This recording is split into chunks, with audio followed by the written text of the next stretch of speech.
12월 27일 날마다 주께로 오늘 미가서 4장 1절부터 13절 말씀으로 함께 나누겠습니다. 하나님은 주의 백성의 그 영광스러운 미래를 꿈꾸고 계십니다. 그런데 그것을 위해서 해결해야 될 과제가 있습니다. 그것은 바로 죄의 문제를 해결하는 것입니다. 그것을 위해서 하나님께서는 때로는 심판이라는 그런 방법을 사용하시기도 합니다. 미가서 1장부터 3장까지의 말씀에서는 그 하나님 백성에 대한 혹독한 그러한 심판들이 등장합니다. 선지자와 재판관들과 제사장들과 백성들의 그 심각한 죄의 문제를 지적했습니다. 그래서 정말 사람들이 이제는 모든 것이 끝났고 모든 것을 포기해야 될 만큼 그렇게 심판이 엄중했었는데요. 그런데 오늘 4장부터 놀라운 그 구원과 회복의 메시지가 등장하게 되는 것입니다. 감격과 환희의 메시지가 울려 퍼집니다. 이렇게 시작하죠. 끝날에 이르러라고 이렇게 본문 말씀에서 시작하고 있습니다. 끝날이라는 것은 종말의 때를 이야기하는 것이죠.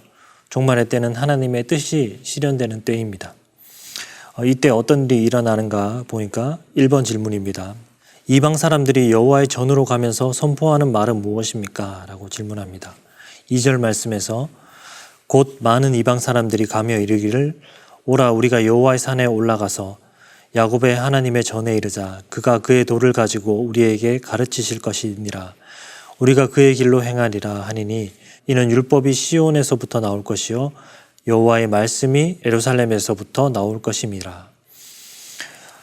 이방에서 여호와의 산에 올라가자고 서로 권면하고 있습니다.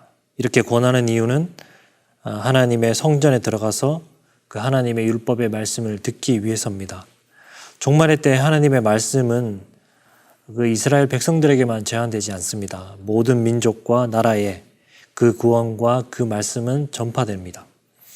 여호와의 산에 올라가는 것은 이스라엘 민족들이 절기 때마다 예루살렘으로 와서 순례의 길을 걸어가며 시온으로 올라갔던 그러한 광경과 유사합니다. 그런데 이곳의 특징은 뭐냐면 더 이상 이전에 그 탐욕에 물든 그 제사장들이 아니라 이곳에서 하나님 자신이 직접 가르치고 계시다라는 것입니다. 그가 그의 도를 가지고 우리에게 가르치실 것이라고 말씀하고 있습니다. 그리고 하나님이 그의 도를 가르치실 때 열방은 이것을 배운다라고 하지 않고 그 도 가운데 그 길 가운데 걸을 것이라고 말씀하고 있습니다. 율법은 시온에서부터 흘러나오고 순종하는 참된 하나님의 백성이 그 말씀을 듣고 있는 것입니다.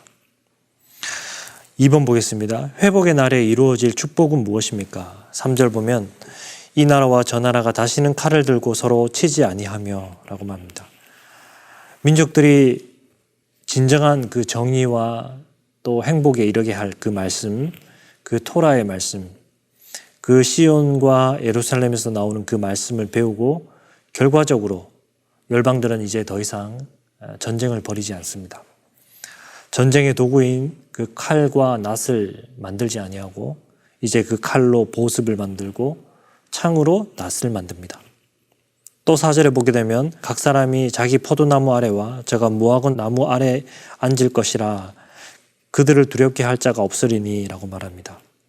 포도나무와 무화과 나무는 이 이스라엘의 대표적인 과실수이면서 또 풍요와 평화의 그런 상징입니다. 이것을 가진다라는 것은 주께서 정말 돌보시고 또 이렇게 염려가 없도록 살아가게 하는 것이고 정말 하나님께서 주시는 그 완전한 그 평화의 복을 누리는 것입니다. 이것은 또한 약속의 성취입니다. 그런데 이것을 이스라엘의 나무인 그 포도나무와 무화과 나무를 차지하는 것이 이스라엘이 아니라 바로 이방 민족이라는 사실입니다. 하나님은 이 포도나무의 복을 이방인에게도 선물하고 계시는 것입니다. 3번 보게 되면 이스라엘은 어디서 구원을 받게 됩니까? 10절 보면 딸 시온이여 해산하는 여인처럼 힘들여 나을지어다. 이제 내가 성읍에서 나가서 들에 거주하며 또 바벨론까지 이르러 거기서 구원을 얻으리니 여호와께서 거기서 너를 내 원수들의 손에서 속량하여 내시리라. 바벨론에 이르러 거기서 구원을 얻을 것이다 라고 말씀합니다. 현재 이스라엘은 아시리아의 공격을 당하고 있는 상황인데요. 미가는 약 100년 후에 유다를 멸망시킬 그 바벨론 제국에 대한 공격을 예고하고 있습니다.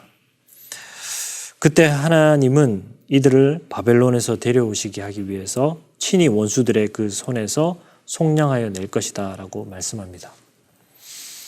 4분 보게 되면 이스라엘의 고통과 환난을 바라보는 이방인의 관점과 하나님께서 이스라엘의 고난을 대하시는 차이점에 대해 묵상해 봅시다 라고 하는데 10절 보면 딸 시온이여 해산하는 여인처럼 힘들여 나을지어다 라고 말씀합니다.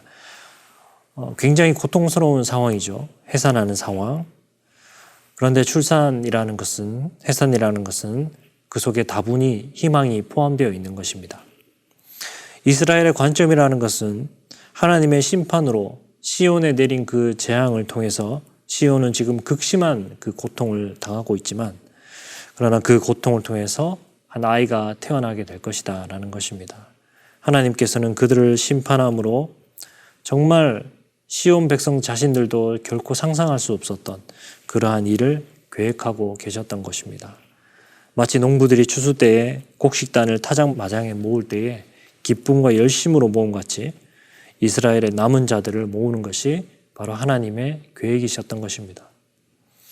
재앙과 고통 때문에 시온이 그 공포와 원망의 그 비명을 저지를 때 시온은 오히려 그 고통의 의미들을 깨닫고 오히려 자신들을 구별하여 드리게 되는 것입니다. 하나님은 구원과 회복의 하나님이십니다. 우리에게 주어진 어떤 상황 속에서도 기억해야 될 것은 바로 이것입니다. 하나님은 우리의 구원과 회복이십니다. 우리가 이러한 하나님의 그 관점을 늘 유지하면서 오늘도 우리가 믿음으로 살아갈 수 있기를 간절히 소망합니다.